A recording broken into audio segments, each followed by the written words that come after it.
Buenos días, tardes o noches a todos los que se conectan a este video, por así decirlo. Gracias por reproducir el contenido y bueno, empiezo presentándome. Yo soy Manuel Sánchez Matamoros. Ya con el título se podrán haber dado cuenta de qué vamos a hablar. Sí, vamos a hablar de Ucrania y Rusia, porque la situación pues no da para menos, pero en la particular, o el particular, es que va a ser un poco afable la conversación para que usted entienda, si no es, digamos, un experto en política o que maneje el tema político. Pero para eso no voy a estar solo, traje a una muy buena compañía, un buen amigo lo considero yo en su tiempo, también fue mi docente, pero la verdad es un politólogo increíble en mi concepto y por eso le he pedido a Chamil Silva que me acompañe hoy en este momento, en este rato, para hablar un poco sobre Ucrania y Rusia. ¿Qué más, profe? ¿Cómo van las cosas? Muy buenas noches, Manuel, y muy buenas a todas las personas que vean este video. Nada, muchísimas gracias por la invitación y por ser el primero en su programa. Bueno, profe, muchas gracias por usted hacer parte de esta iniciativa que nace en aras de informar y comunicar un poco de manera más plácida y cálida para aquellos que no entienden mucho del tema. Pero bueno, vamos a hacer una pequeña actualización del tema, porque resulta que han pasado cosas desde que inició, por así decirlo, esta guerra a Ucrania. Entonces, escuchemos este pequeño fragmento y ya vuelvo con ustedes. A continuación son imágenes y el sonido precisamente de detonaciones que se dan ya en la capital. Esto ocurrió hace aproximadamente 18 o 20 minutos. Son explosiones que se escuchan y que pudieron verse ya en los suburbios de la capital de Kiev. Le estoy hablando de la zona noroeste de Kiev, donde además cerca del lugar hay una base militar aérea. Nuestros equipos en tierra de CNN pudieron confirmar precisamente estos destellos y explosiones. Le repito, esto ocurre hace aproximadamente unos 20 minutos. Son las imágenes de lo que se teme y lo que muchos temen esta noche, la entrada de las fuerzas rusas a la capital de Kiev y la toma o la caída de la misma.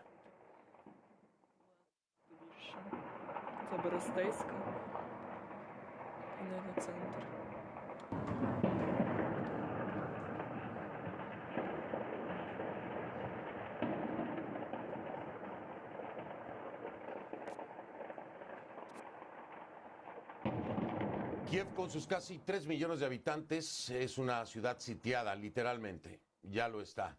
La capital ucraniana lleva más de un día bajo el asedio de Moscú. Las tropas rusas están, le repito, ya muy cerca del Parlamento. Y Estados Unidos, así como muchos países más de la comunidad internacional, teme que la ciudad caiga en cuestión de días o tal vez de horas. Esta noche, en la que se han escuchado varias explosiones. Bueno, esta información es al sábado 26 de febrero del año 2022. Obviamente, si usted está viendo esto una semana después o quizás dos, entonces pues se dará cuenta que no es lo más actual para ese momento, para que lo tenga en cuenta. Pero, profe, iniciemos contándole a la gente por qué se da este conflicto y después de qué se da. Pues a ver, ¿por qué se da este conflicto? Pues esto pues habría que entenderlo en varios niveles. Eh, Hay un primer nivel como geopolítico que tiene que ver pues con el papel que ocupa Rusia como potencia mundial hoy en día, con el papel que ocupó durante la Guerra Fría y, y con el papel que quiere ocupar en el siglo XXI. Entonces, Rusia era el país que durante toda la Guerra Fría pues lideraba la Unión de Repúblicas Socialistas Soviéticas, que era pues una confederación de 16 países. Eh, y pues durante la Guerra Fría el conflicto fundamental fue entre la Unión Soviética y los Estados Unidos. Eso tuvo una traducción militar que fue la creación por el lado de los Estados Unidos de una alianza militar que se llama la OTAN, la Organización del Tratado del Atlántico Norte, que tuvo su organización espejo que durante la Guerra Fría fue el Pacto de Varsovia, que pues duró como alianza militar lo que duró la Unión Soviética. O sea, cuando la Unión Soviética se desintegra a inicios de los años 90, pues termina el Pacto de Varsovia. El punto es que la OTAN continuó. Mikhail Gorbachev, que fue el último líder de la Unión Soviética, el último secretario general y presidente de la Unión Soviética, pues ha dicho de manera repetida que cuando se acaba la Unión Soviética y se desintegra, pues la promesa de los Estados Unidos es que no iban a expandir la OTAN hacia las fronteras rusas. Pero lo que ha ocurrido en los últimos 30 años es que muchos de esos países que antes hacían parte de la Unión Soviética y que eran fronterizos a Rusia, se han terminado vinculando a la OTAN como aliados y o a la Unión Europea, sí, depende del país. Ucrania en eso juega un papel clave porque Ucrania es un estado que surge del Tratado de Brest-Litovsk, que fue un tratado entre el gobierno bolchevique de Lenin y los alemanes después de la Primera Guerra Mundial. Y en el momento en que surge como Estado, prácticamente de manera inmediata se incorpora a la Unión Soviética. Y cuando la Unión Soviética pues, se desintegra en los 90, Rusia pues, se negó durante casi todos los años 90 a reconocerle a Ucrania su independencia y su soberanía. Solo hasta 1997 le reconoció a Ucrania su independencia y soberanía bajo pues un acuerdo en donde Ucrania renunció a sus armas nucleares que había heredado de la Unión, pues de la Guerra Fría y de la Unión Soviética, con el compromiso de que pues Rusia no iba a respetar su independencia y su soberanía. En ese momento, Putin no era todavía el presidente de la Federación Rusa. Putin venía de ser, cuando todavía existía la Unión Soviética, el líder de bueno, como la cabeza de la KGB, que vendría a ser como la versión de la CIA de la Unión Soviética. Y durante los 90, cuando ya se había desintegrado la Unión Soviética, en Rusia el gobierno estuvo en la cabeza de un señor que se llama Boris Yeltsin. Rusia, digamos, en términos políticos y económicos, durante los 90, pues dejó de ser la potencia que llegó a ser durante toda la Guerra Fría. Y a Boris Yeltsin, por pues, diferentes razones internas, lo sucede pues Vladimir Putin a inicios del siglo XXI. Y desde ese momento Putin ha sido el presidente de la Federación Rusa, o sea, ya lleva más de 20 años. En este tiempo, Putin como presidente, pues se ha dedicado a reconstruir el carácter de potencia de Rusia. O sea, Rusia en los 90 estaba como sometida a Estados Unidos y los países occidentales, pero en el momento en que Putin se convierte en presidente de Rusia, pues empieza a recuperar su carácter de potencia, reconstruyendo sus alianzas políticas, reconstruyendo sus alianzas económicas, reconstruyendo su poder militar. Durante estos 20 años, pues Rusia ha reconstruido y reconfigurado su ejército y lo ha convertido en un ejército, pues, con la capacidad de no solo de defender y de controlar su territorio, sino de atacar, pues, países extranjeros cuando ha sido necesario. Digamos que un primer experimento lo hizo Putin hace unos pocos años atrás, interviniendo en Siria directamente, apoyando pues al presidente Assad en Siria, y en contra de los rebeldes que han sido apoyados por Estados Unidos y los países europeos en Siria. Y todo esto para decir que, pues, que Ucrania en los últimos 6 años eh, dejó de estar como dentro de la esfera y la influencia del gobierno de Putin y pues hace 6 años tuvo un golpe de Estado, asume el poder un gobierno pues racista y de extrema derecha que ha tenido la intención no solo de incorporarse a la Unión Soviética, sino también a la OTAN. Los rusos han venido repitiendo en el último año que eso es inaceptable para ellos, que Ucrania no puede convertirse en un aliado de la OTAN. Y pues en los últimos 4 meses, digamos, ante como que la inminencia de que Ucrania se fuera a convertir en un aliado de la OTAN, pues entonces los rusos, aprovechando la guerra civil que hay dentro de Ucrania hace 6 años, en donde hay un sector prorruso que ha sido de hecho apoyado en los últimos 6 años por el gobierno de Putin y el ejército ruso, pues decide intervenir militarmente en Ucrania. ¿Y esto entonces por qué se da? Pues porque, bueno, digamos que es una apuesta arriesgada, pero lo que ha pasado en los últimos días ha demostrado que fue como en términos geopolíticos, pues una apuesta correcta, digamos, si uno lo piensa desde los intereses rusos, porque al final la respuesta no fue una respuesta militar por parte de la OTAN. ¿Por qué? Pues porque los miembros de la OTAN, sobre todo los miembros europeos, han dicho lo que pues uno suponía que iban a decir, y es que pues que Ucrania no es todavía un aliado, o sea, Ucrania todavía no hace parte de la OTAN, por lo tanto no están obligados a pues intervenir militarmente. Y en los últimos 2 días, el gobierno ucraniano, que ha declarado como que, bueno, nos dejaron solos, está pidiendo cacao y está, digamos, en plan de abrir negociaciones con el gobierno ruso, seguramente para declararse pues neutral frente al gran conflicto entre la OTAN pues frente al gran conflicto, digamos, entre las tensiones entre la OTAN y Rusia. Creo que con eso respondo la pregunta, no sé, Manuel. Eh,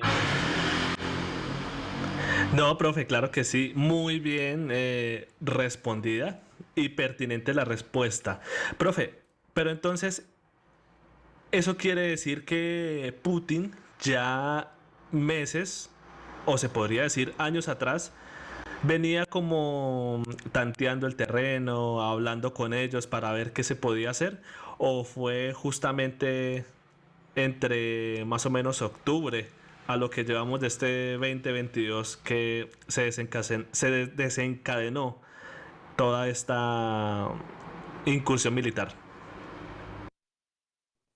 eh, bueno, pues ahí, digamos que también tiene mucho que ver cómo ha sido el cubrimiento mediático del problema, ¿sí? Como que hay como unos medios que son pro OTAN y otros medios que son pro rusos, y entonces depende del medio, hay una narrativa muy diferente del mismo problema.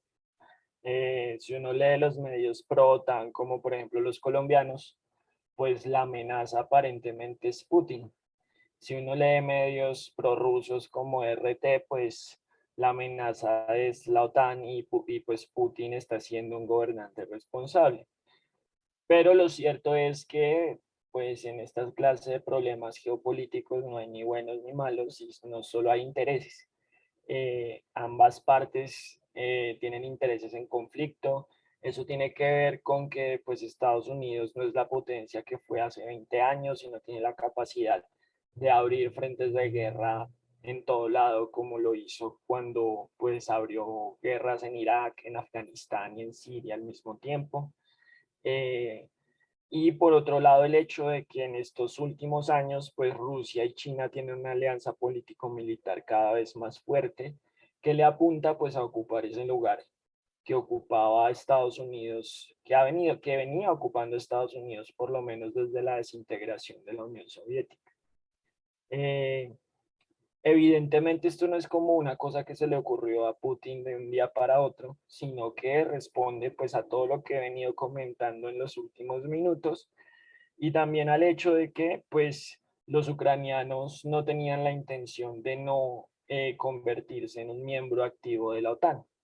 Y como el gobierno ucraniano no tenía esa intención, pues entonces intervinieron militarmente para obligarlos a no convertirse en un no miembro de la OTAN, sí, más o menos. Eh, digamos que por un lado los ucranianos estaban apostándole a que los estadounidenses o el gobierno de los Estados Unidos los iba a respaldar, pero evidentemente el gobierno, más allá de las sanciones económicas, pues no los va a respaldar y pues hoy en día pues fueron aplastados por el ejército ruso y pues no les queda otra que pues hacerle caso al gobierno ruso. Profe, eventualmente los países que apoyen o acojan a los migrantes ucranianos podrían tener consecuencias por esas acciones. Pues tal vez, pero más allá como de temas diplomáticos, no creo que pues vaya más allá de eso. Entre otras cosas porque pues igual no son las mismas esferas de influencia, o sea, la capacidad de influencia de los rusos no está como en un país como el nuestro o como en los países europeos que son aliados de Estados Unidos. Entonces no van a sufrir mayores problemas.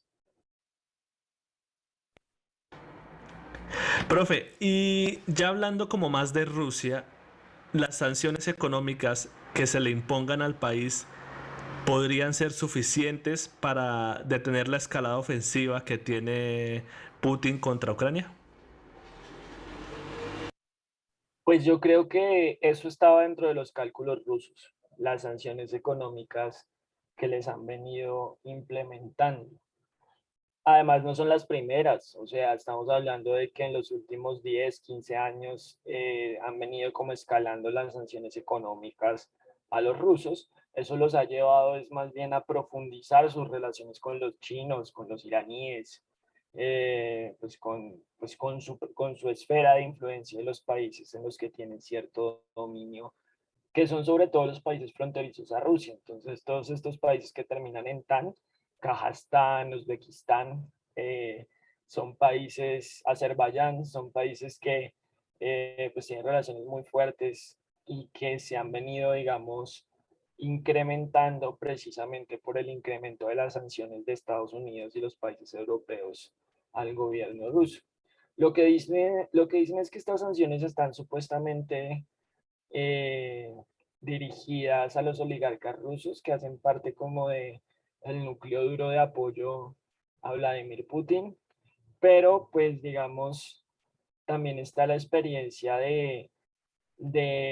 pues, de cómo ha sido la relación entre los oligarcas chinos y el gobierno chino para darnos cuenta que pues no necesariamente porque los oligarcas de un país como estos empiecen a pasarla más mal económicamente, pues al gobierno le va a ir mal, ¿sí? Entonces, no está muy claro, pues yo no creo que vaya a ser suficiente, o sea, al final, pues los rusos, bueno, más que los rusos, el gobierno ruso se está saliendo con la suya con esta jugada militar. Claro, de una u otra manera, esto hace que los rusos de una asienten o afirmen más su relación con los chinos, como usted lo dice. Profe, ¿de qué manera el conflicto ruso con Ucrania nos afecta directa o indirectamente? ¿De qué manera nos afecta a los colombianos? Pues en estos días hubo unas noticias de que el ejército colombiano, o bueno, el gobierno colombiano está explorando la posibilidad de apoyar al gobierno ucraniano a través de la OTAN, porque nosotros somos pues un socio, pues el único socio global de Latinoamérica. Pues eso es prácticamente declararse un enemigo de una potencia nuclear como Rusia. sin ninguna necesidad. O sea, nosotros no deberíamos estar metiéndonos en conflictos entre potencias cuando tenemos nuestros propios líos internos, como lo que está ocurriendo en Arauca. Eh, por otro lado, pues más allá del tema del gas o del petróleo, es cierto que la producción de trigo mundial, el 30% de la producción de trigo del mundo se cultiva en Ucrania y en Rusia. Entonces, pues todo este conflicto lo que va a hacer es disparar los precios del trigo en el mundo, y pues estamos hablando de todos los derivados del trigo y en algo tan básico como el pan. ¿Sí? Entonces, eh, sobre todo en esos términos, más allá de eso, digamos, nosotros somos un país insignificante frente a lo que está pasando en Europa.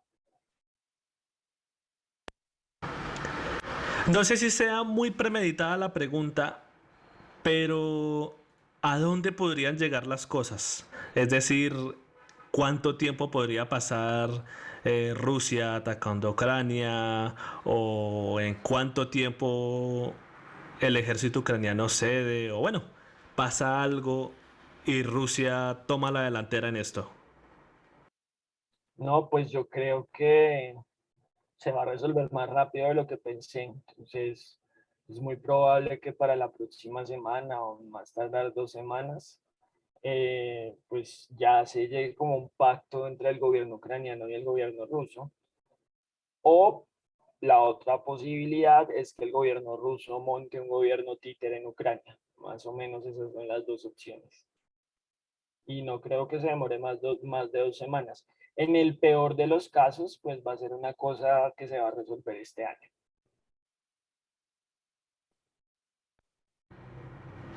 O sea que de este año no pasaríamos, pero pues ahí sí nos tocaría estar como más pendientes.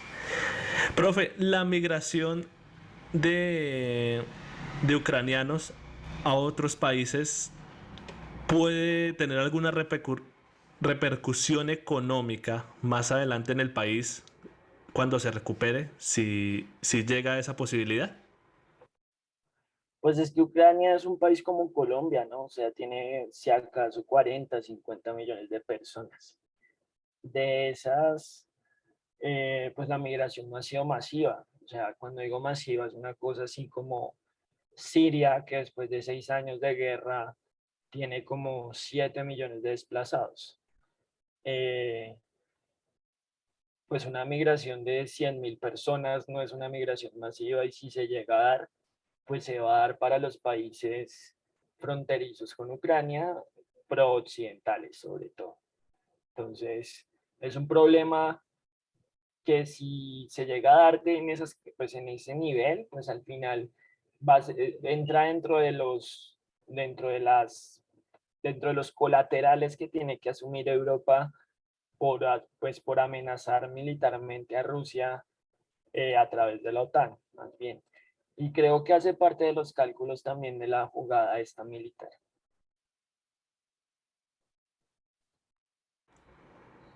Profe, hoy salió una noticia, digo hoy 26 de febrero, en la que decía que Rusia le hacía como un llamado a Suecia y a Finlandia que no se unieran a la OTAN porque, pues bueno, podrían pasar cosas como las que están pasando en estos momentos con Ucrania. ¿Hay posibilidades de otra incursión militar de esa magnitud o, o no va más allá de una advertencia? No, pues sí, yo creo que no es algo más allá de una advertencia, entre otras cosas, porque sobre todo estos países tienen como una tradición de no meterse directamente en conflictos de guerra, eh, en construir como sus estados de bienestar y sus instituciones públicas, pero no meterse como en los líos en que tradicionalmente han estado los europeos. Entonces me imagino que es una advertencia del tipo, pues ya saben lo que somos capaces de hacer si no hacen caso.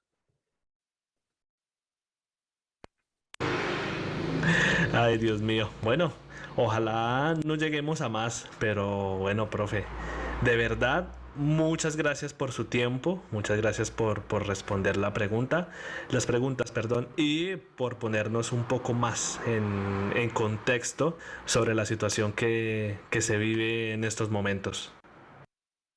No, gracias a su merced por el espacio y cuando se pueda, con todo gusto volvemos a charlar. Vale, profe, sé que habrán muchos temas para charlar, sobre todo hablando en el ámbito colombiano, entonces no creo que sea la primera vez que lo tenga por acá acompañándome. Así quedamos. Muchas gracias. Hasta luego. Vale, profe, un abrazo, muchas gracias. Un abrazo. Nos hablamos.